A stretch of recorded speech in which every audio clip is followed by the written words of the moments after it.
لهم أهل التقى والنقى والحلم والكرم يا رب بالمصطفى بلغ مقاصدنا واغفر لنا ما مضى يا واسع الكرم اللهم صل وسلم وبارك عليه وعلى آل ربي زدني علما وارزقني فهما وارزقني صالحين ربي زدني علما وارزقني فهما وارزقني صالحين ربي زدني علما وارزقني فهما وارزقني صالحين اللهم صل وسلم وبارك عليه وعلى آله dengan ucapan bismillah dengan alhamdulillah kami berharap hidayah dan harapkan syafaat kumpulnya di majlis ini mencari ridha ilahi niatnya untuk mengaji bertanya silaturahmi menggugurkan kewajiban menghilangkan kebodohan dan menjadi keberkahan kuatkanlah iman Islam ampunilah dosa hamba yang kecil juga besarnya tunjukkan hamba semua jalan untuk menuju surga. Astagfirullahaladzim, astagfirullahaladzim, min kulli dhanbin azim, min kulli khata'in azim. Al-Fatihah. A'udzubillahi minasyaitonir rajim. Alhamdulillah. إياك نعبد وإياك نستعين اهدنا الصراط المستقيم صراط الذين أنعمت عليهم غير المغضوب عليهم ولا الضالين. Bismillahirrahmanirrahim. Assalamualaikum warahmatullahi wabarakatuh. Bismillahirrahmanirrahim. Alhamdulillahirabbil alamin wa bihi nasta'inu ala umuri dunya waddin. Wassalatu wassalamu ala asrafil anbiya'i wal mursalin wa ala alihi wa sahbihi ajma'in. Allahumma rabbi shrah li sadri wa yassir li amri wahlul 'uqdatam min lisani yafqahu qawli.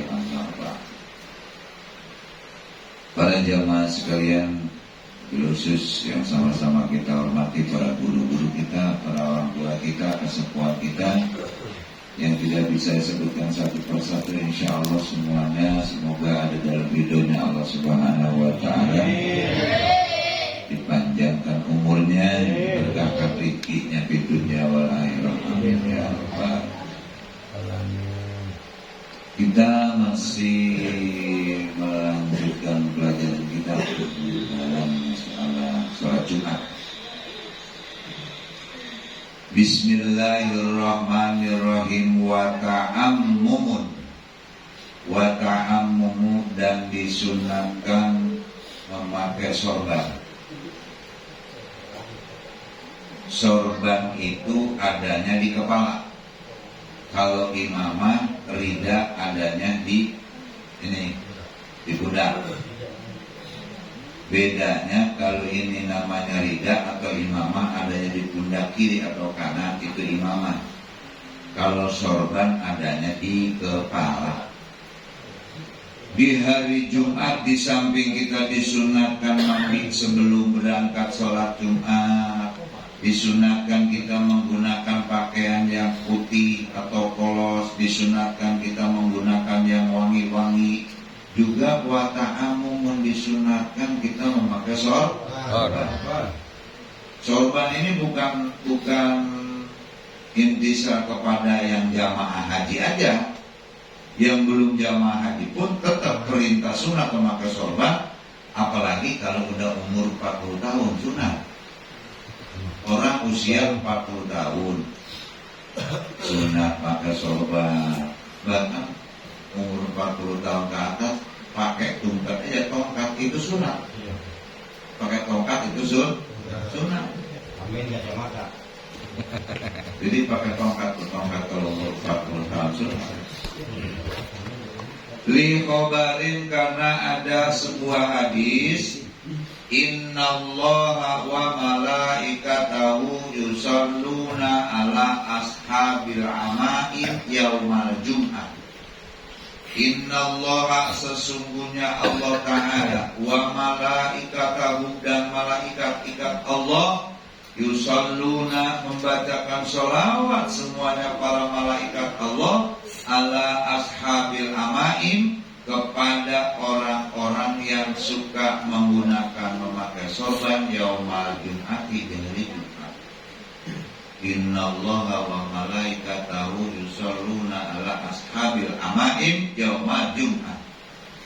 Allah dan malaikat itu membacakan sholawat kepada orang-orang yang memakai sorban di kepala.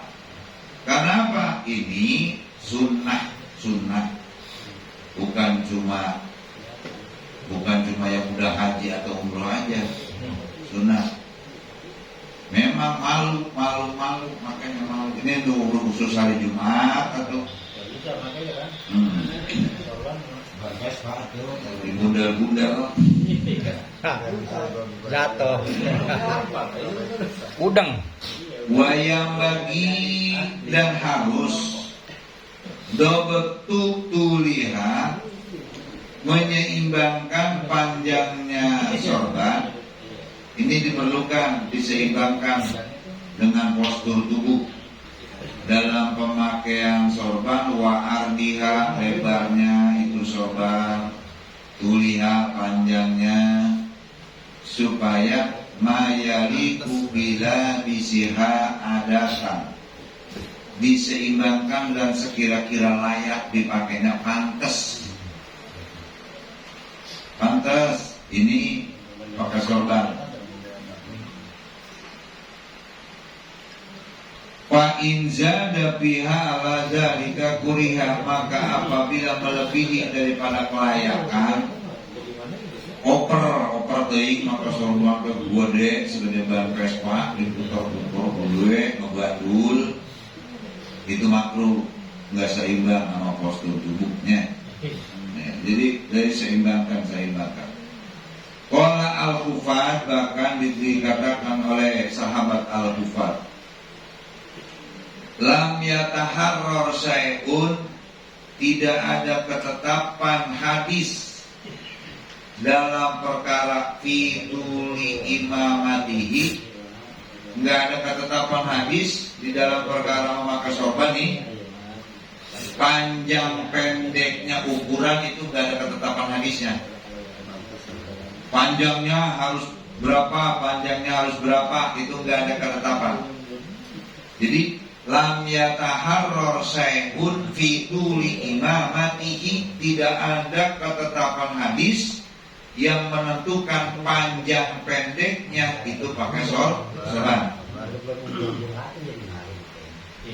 Bahkan di dalam sabda seorang guru Imam Rafi'i, manta ammama, siapa orang yang memakai sorban, palahu, boleh di dalam mengerjakan memakai sorban itu fi'lul azbatin, mengerjakan menggunakan kuncir di belakang, pakai kuncir.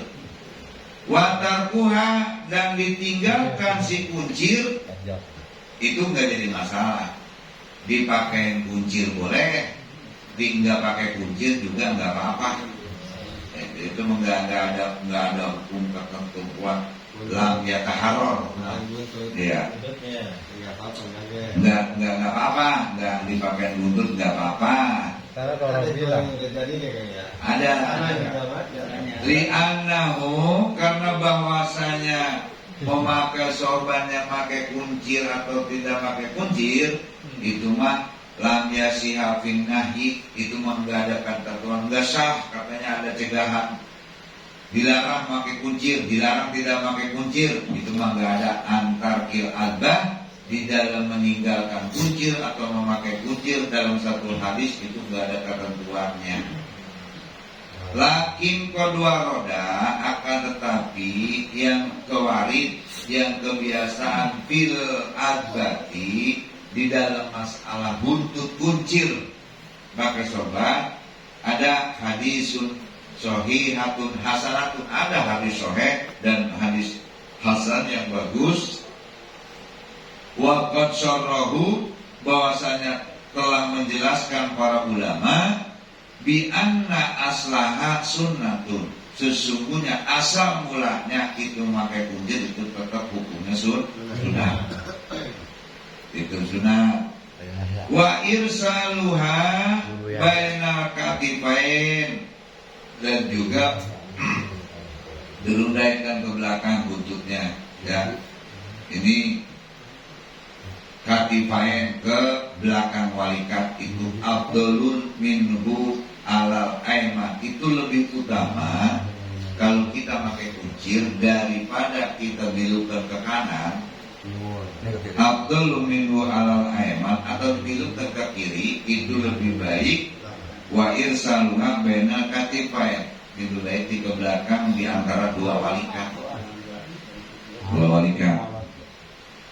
Iya, makanya orang-orang mah pada pakai sorban Jumat rame pompang, yang budi memang ada keterangannya, sunnah, ya.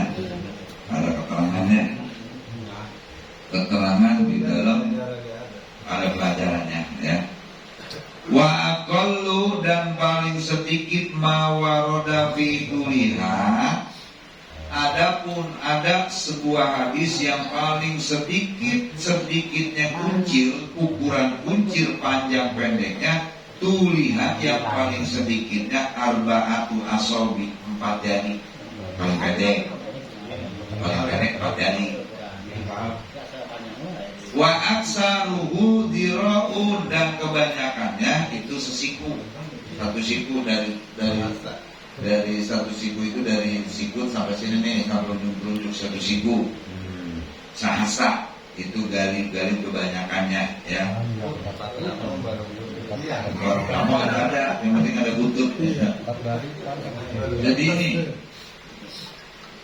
Qala Ibnul Al-Maliki, telah dikatakan oleh Ibnu Al-Maliki, alaika, memusti kepada kalian semua, wahai umat Islam, apabila datang hari Jumat, anta ammama, apabila mau memakai sorban ikat di kepala, sunnatun qa'imatun, sunatnya berdiri. Kalau pakai sorban, sunatnya sambil berdiri. Sunat sambil berdiri. Wa kasarwala qa'idan, dan sunnah kalau memakai celana sambil duduk. Karena itu bagusnya sambil duduk memakai celana. Jongkok boleh. Qala fil majmu', inilah yang dikatakan oleh ijtima para ulama. Sunnah. Ya, sunnah. Cuman nggak jadi jatuh dosa dan sebagainya andai kata kita meninggalkan duduk artinya meninggalkan sunat. Cuman kalau kita ingin mendapatkan ganjaran sunat, maka pakailah celana itu sambil duduk. Sama diri buru-buru. Wa yukrohu, dan dimakruhkan ayam siang apabila berjalan seseorang pinah lil wahidatin, sendalnya beda-beda. Jangan ini makruh itu. Sering apalagi sebelah ya. Makruh itu. Watali kujarsin, dan juga makruh menggantungkan gengge pihak di sendal. Dari tarik gengge kelincingan, ya kan sudah kelincing, pokoknya Sampai tanda. Jadi ini sunnah yang harus dilakukan di hari Jumat. Watatayyubun, dan juga disunatkan apabila tiba hari Jumat mau berangkat masjid, sunat memakai wangi-wangian. Ligoy risoimin, kecuali orang yang sedang berpuasa. Kalau lagi puasa pakai puasa sunnah atau puasa wajib, tetap pakai wangi-wangian dari Jumat, itu hukumnya makruh. Jadi kalau walaupun hari Jumat, yang dapat dalam keterangan fil khabari sahih, dalam hadis sahih, menggunakan memakai wangi-wangian di hari Jumat bagi orang yang sedang berpuasa itu hukumnya makruh. Sunnah saja bagi orang yang tidak berpuasa. Anna jam'a bainal gusli, dan juga bahwasanya mengumpulkan antara adus walabsil asani, dengan memakai pakaian yang bagus, dan juga sunat di sholat di hari Jumat itu kita sunat mandinya mandi adus hari Jumat, maka di hari Jumat. Bagaimana kalau seandainya kita dalam keadaan junub? Tetap kita niat junub, tapi insya Allah pahala ganjaran mandi Jumat dapat. Ya, ganjaran pahala mandi Jumat dapat. Sunat itu nggak jadi masalah kita mandi besar sekalian mandi sholat Jumat. Borong. Walabsil ahsani, dan memakai pakaian yang bagus, bersih. Wal insoti, dan juga pada saat masuk ke dalam masjid, ansyid, sepi. Jangan pernah kita di dalam masjid ngobrol. Jangan pernah kita di dalam masjid kangkak kongkok, apalagi yang berkaitan dengan hubungan dunia. Makanya dikatakan man takallama bi kalami dunya, ya siapa orang yang berbicara dengan pembicaraan masalah aliyah dunia fil masjid, ahta Allahu amalahu bi arba'ina sanata, maka akan dilebur amal ibadahnya selama 40 tahun. Sedangkan kita ibadah baru kemarin, ibadah kita 40 tahun yang murni, yang ikhlas, yang lillahi ta'ala, yang ada pahalanya, dilebur, dihancurkan dengan sebab kita membicarakan aliyah dunia di dalam masjid. Karena masjid ini adalah tempat yang mulia, tempat yang benar-benar harus bersih. Bahkan kita lagi punya adus, nggak boleh masuk ke dalam masjid. Kita punya hadas besar, nggak boleh masuk ke dalam masjid. Seorang istri lagi yang main head, nggak boleh masuk ke dalam masjid. Karena masjid ini benar-benar harus bersih. Masjid ini, walaupun secara logika masjid ini dibangun dari batanya sama, semennya sama, pasirnya sama dengan apa? Sama bangunan hotel, sama bangunan rumah. Tapi kalau udah jatuhnya ke masjid beda. Walaupun bata mereknya sama, semen mereknya sama, pasirnya pasir sama-sama jebrot. Cuman yang ini mau dibangun rumah, yang ini dibangun masjid, martabatnya beda, derajatnya beda, mulianya beda. Coba sekarang begini, kita sekarang beli lawan merah sama putih. Yang satu beli lawan merah putih dibuat bikin bendera, yang satu beli lawan merah putih buat pakai celana bocah. Celana kolor lah, celana merah, celana apa diberakin, dikencingin. Hormat enggak terhormat. Coba kalau bikin bendera merah putih, padahal lawannya sama, harganya sama. Begitu dia jadi bendera, hormat bendera, hormat semuanya. Itu timbang beda tempat. Pun demikian masjid. Makanya hati-hati. Ingat saya zaman Ma'alif Nuh masih almarhum almarhumlah masih ada.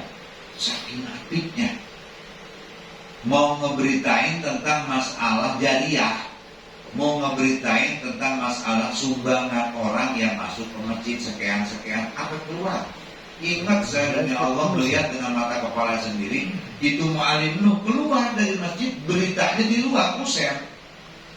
Dari pusat mulutnya ke dalam, suara dong yang kedengaran ke dalam, menandakan apa? Jangan sampai ada kategori membicarakan masalah dunia di dalam masjid, di luar. Nah, sekarang udah memberitain tentang politik di dalam masjid, beritain tentang masalah. Wah, ini pajak di dalam masjid ini, masya Allah. Ini dikotori masjid ini. Jadi ini watatayubu, dan bahwasanya wangi-wangian di antaranya bil miski, dengan minyak misik. Afdalun, itu lebih utama, ya, lebih utama. Wala tusannu, dan tidak disunatkan as-salatu ala Nabi sallallahu alaihi wasallam. Tidak disunatkan kita membaca sholawat kepada Nabi sallallahu alaihi wasallam apabila kita menyium wangi. Apa itu indah samihi? Apabila kita mencium wangi-wangian pada hari Jumat. Wala tusannu sholata ala Nabi indah samihi. Tidak disunatkan membaca sholawat apabila kita menyium wangi-wangian. Balhasuna, kecuali balita yang lebih bagus yang kita ucapkan adalah al-istighfaru, membaca istighfar indahu, ketika kita mencium wangi yang harum pada saat orang masuk masjid. Astagfirullahaladzim.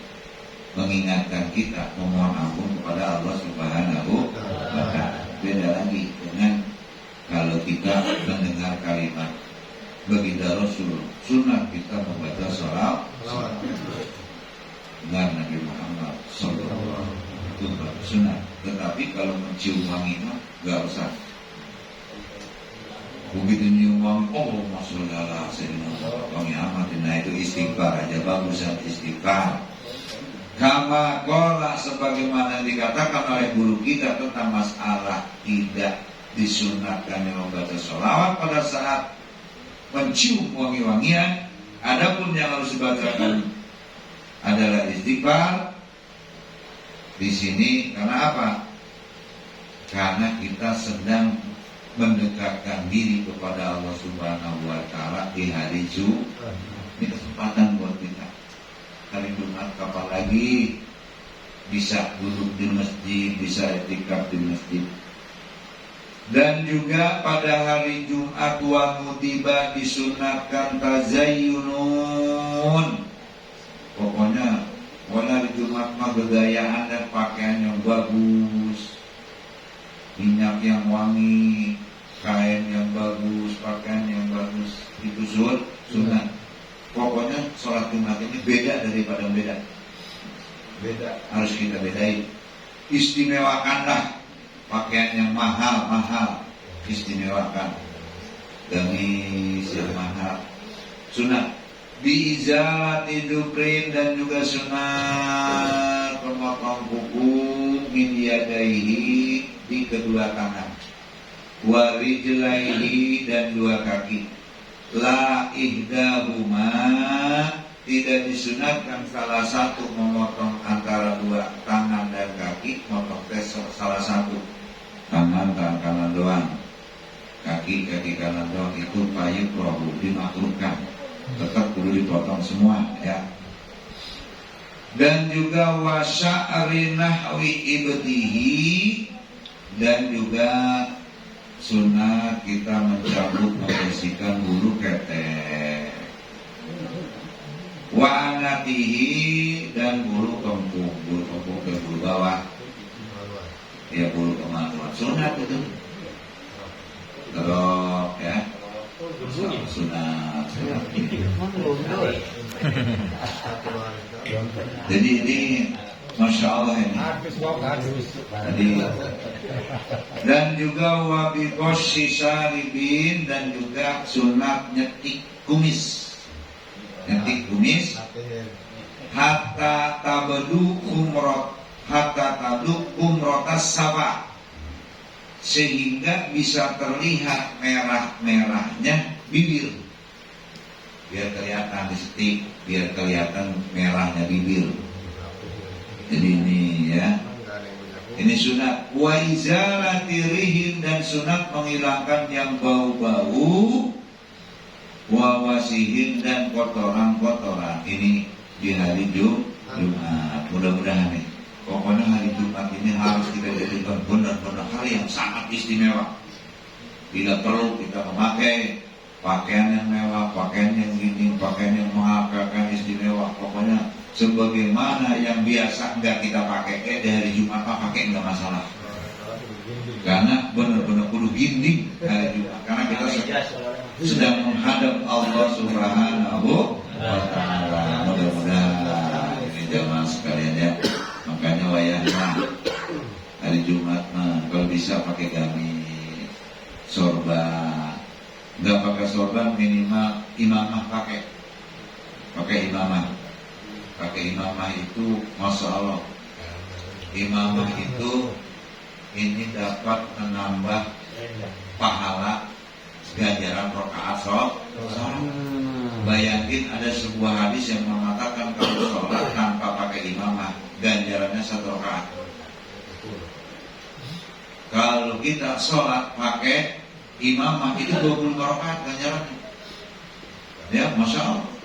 Cuma di dalam kitab Lumrahul Hadis banyak dikatakan tentang masalah imamah.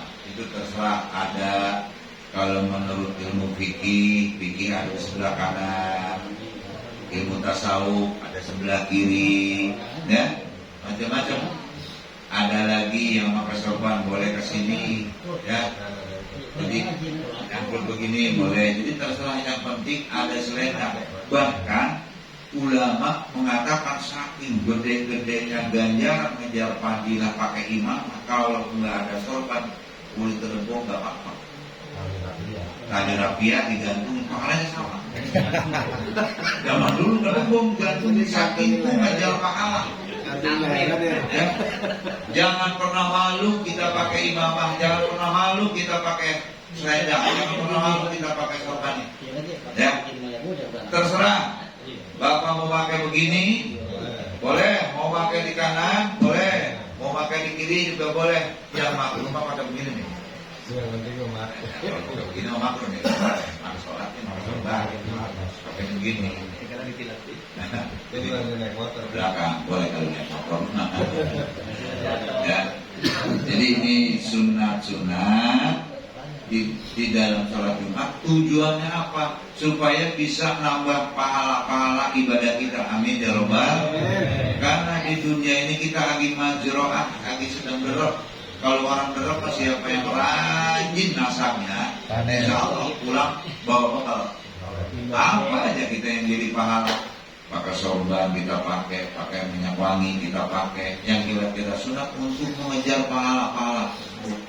Mudah-mudahan aja walaupun sholatnya nggak usul, sholatnya kurang bagus bacaannya, ternyata bisa keangkat dengan pakai sorban, bisa terangkat dengan sering pakai minyak wangi, pakai siwak. Pokoknya ini yang sunnah-sunnah yang disunahkan oleh Rasul kita jalankan, insya Allah kita dapat menambah pahala kita. Amin ya Allah. Mudah-mudahan jamaah sekalian, insya Allah yang kita baca pada malam ini semoga menjadikan manfaat buat kita semuanya. Amin ya Allah. Alamin. Untuk Rabu yang akan datang bertempat di musyawarah Bapak Haji Nengkin, kita jawab insya Allah. Al-Fatihah.